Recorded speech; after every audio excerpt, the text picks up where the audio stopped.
మీ దగ్గరేమన్నా work ఉంటే చెప్పండి అని నాకు ఇన్‌స్టాగ్రామ్‌లో మెసేజెస్ చేస్తున్నారు. యూట్యూబ్‌లో కూడా కామెంట్స్ చేస్తున్నారు. ఈ మెసేజెస్ అన్ని చూస్తుంటే నా కెరియర్ స్టార్టింగ్ డేస్ గుర్తొస్తున్నాయి నాకు. నేను కూడా నా కెరియర్ స్టార్టింగ్‌లో ఏదైనా రిక్వైర్మెంట్ పోస్ట్ చూస్తే ఇంతే మెసేజ్ చేసేవాడిని. బట్ ఎన్ని సార్లు మెసేజ్ చేసినా ఎవరు ఎక్కువ రిప్లై ఇచ్చేవాళ్ళు కాదు. కొన్ని రోజుల తర్వాత అసలు ఏ పోస్ట్ కనిపించినా మెసేజ్ చేయడమే మానేశాను. ఎలాగో రిప్లై ఇవ్వరు కదా అని. అందుకే మోస్ట్‌లీ నాకు ఇన్‌స్టాగ్రామ్‌లో ఎవరు మెసేజ్ చేసినా, ఇంకా యూట్యూబ్‌లో ఎవరు కామెంట్ చేసినా రిప్లై ఇవ్వడానికే ట్రై చేస్తాను. నాకు ఇన్‌స్టాగ్రామ్‌లో వచ్చే మెసేజెస్‌లో ఎంక్వైరీస్ కంటే ఏమన్నా రిక్వైర్మెంట్ ఉంటే చెప్పండి అనే మెసేజెసే ఎక్కువుంటాయి. సో, జెన్యూన్‌గా చెప్పాలంటే ప్రెజెంట్ నాకొచ్చే ఈవెంట్స్ అన్నీ కూడా నేను సింగిల్‌గానే మేనేజ్ చేసుకుంటున్నాను.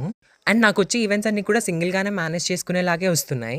ప్రెజెంట్ అయితే ఏ రిక్వైర్మెంట్ లేదు. కానీ మన ఛానెల్ ఇంకా బాగా గ్రో అయ్యి మనకింకా మంచి ఈవెంట్స్ వస్తే తప్పకుండా రిక్వైర్మెంట్ ఉంటుంది.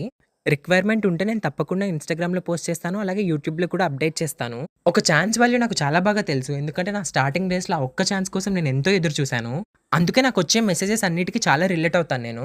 సో, మన ఛానెల్‌ని ఇంతే సపోర్ట్ చేస్తూ ఉండండి. మన ఛానెల్ ఇంకా మంచి స్టేజ్, ఇంకా పెద్ద స్టేజ్‌కెళ్తే మనకి తప్పకుండా ఛాన్సెస్ ఒస్తాయి.